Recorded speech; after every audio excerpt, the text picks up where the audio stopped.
Field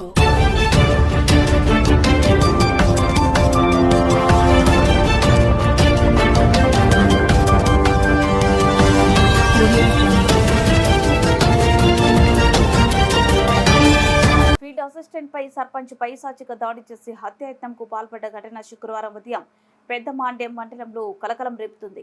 బాధితుడి కుటుంబీకులు పోలీసులకు ఇచ్చిన ఫిర్యాదు మేరకు వివరాలు మండలంలోని ముసలికుంట దిగువపల్లి గ్రామం వడ్డివంక తాండాకు చెందిన రవినాయక్ పై దిగువపల్లి గ్రామ సర్పంచ్ యుగేందర్ రెడ్డి మరికొందరు గురువారం అర్ధరాత్రి పైశాచికంగా దాడి చేసి హత్యాయత్నానికి పాల్పడ్డారని బాధితులు పెద్దమాండ్యం పోలీసులకు ఫిర్యాదు చేసినట్లు తెలిపారు.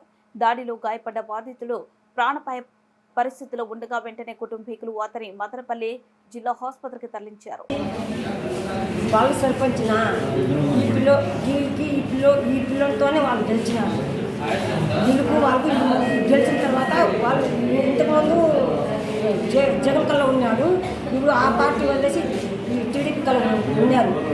ఇప్పుడు గెలిచిన తర్వాత వీళ్ళు ఇద్దరు కొట్లాడుకొని అలిగి ఉండిన తర్వాత గ్యాలరీలో ఎంత 15 గ్యాలరీ పోయి గ్యాలరీలో ఉన్నప్పుడు మేము ఫోన్ చేస్తే వాహనం పిలుస్తాను, నేను రాజనే వాహనం మించుకుంటూ వస్తానంటే అప్పుడు నేను వాళ్ళే వచ్చే దారిలో ఫోన్ చేసి పిల్లలకి వాళ్ళ ఇంటికి తోడుకొని పోయి మందు తాగి యుగేంద్ర, దయారెడ్డి, రమణారెడ్డి, వాళ్ళ అమ్మ జయమ్మ, వాళ్ళ నలుగురు పట్టుకొని వాళ్ళ ఇంటికాడ జరిగింది.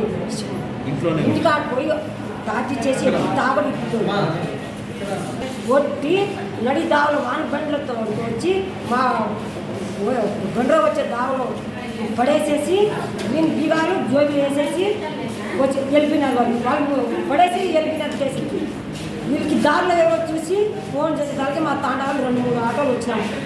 వస్తే వెళ్ళి పడుకొని ఉన్నాడు. నీళ్ళు పోసే వాళ్ళే దిక్కు దారి ఎవరు లేదు. మా ఊరు వాళ్ళు 2-3 ఆటోలు వచ్చి మేము చూసి అంబులెన్స్కి వాళ్ళే ఎవరో ఫోన్ చేసినప్పుడు అంబులెన్స్ వేసుకొని తమ్మలపల్లి వస్తే తమకంత గాయాలు ఉన్నాయి. మేము మా వాళ్ళ కాదు, మేము చూడము, మనపల్లికి తీసుకోకుండా వాళ్ళే ఫోన్ చేసి అంబులెన్స్ మాత్రం కొంటున్నారు.